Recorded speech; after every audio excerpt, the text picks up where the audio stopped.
And it's another beautiful day here in Miami, Florida, as Man and Machine take on Mother Nature here at Haulover Inlet in Miami in Boats vs. Haulover, and we got a special treat today as it's the Florida Powerboat Club's Winter Poker Run. And in our first round in this episode, I can't think of a better opening act than Stu Jones and his Project 1080 cigarette powerboat. Here you can see he's coming out of Haulover Inlet, pretty much leading the pack out, coming out at a pretty good solid pace, and looks good coming through. We can tell by these first images though, it will be a little bit of a rough day at Haulover, not the worst we've seen, but this round right here will go to the boats.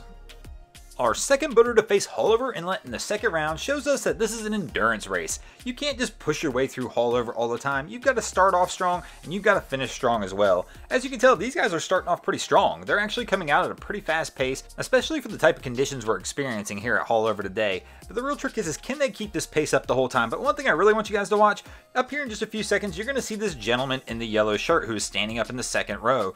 Right here you can tell everything looks good. They're about to overtake another boat, but for some reason now he's gone. He is down for the count, and this round's going to Haulover for that reason.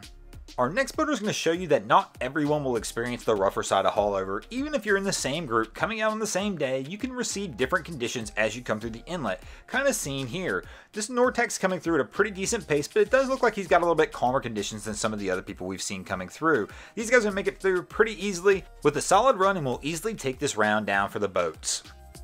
Our next boater is going to show us what it's like when we come through Haulover Inlet, but Haulover decides it's going to bring us to a complete halt. Here we're going to see this skater catamaran coming through, and they're about to head out of Haulover Inlet. Just as they pick the pace up, Haulover decides it wants to strike back a little bit, and they're going to go ahead and get the Haulover speed check.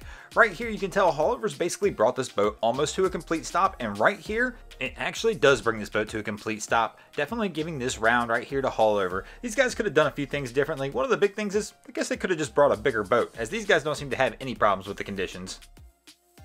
That will take us into our fifth and final round, and here we'll see a sensational finish by a 36-foot Sensation. As you can tell, these guys are coming out of Haulover Inlet. They got a pretty good pace, and it looks like it's a pretty light finish for these guys. Right here, they're going just a little slower than I would probably like to see them go in a boat like this, but you know what? Looks like they got a nice relaxed crew, and they're enjoying their ride, and this round's going to go to the boats. And that's going to give the win to the boats this week. Thanks for watching, guys. I hope you enjoyed this episode of Boats vs. Haulover. If you did, be sure to check out our other two channels. We have Wavy Boats, who gets us all this epic footage of Haulover Inlet, and my channel, Broncos Guru, where we do some great comedy boating videos over there as well. And if you haven't already, go ahead and drop an anchor on the subscribe button. Also leave you guys a little bit of bonus footage here from this day.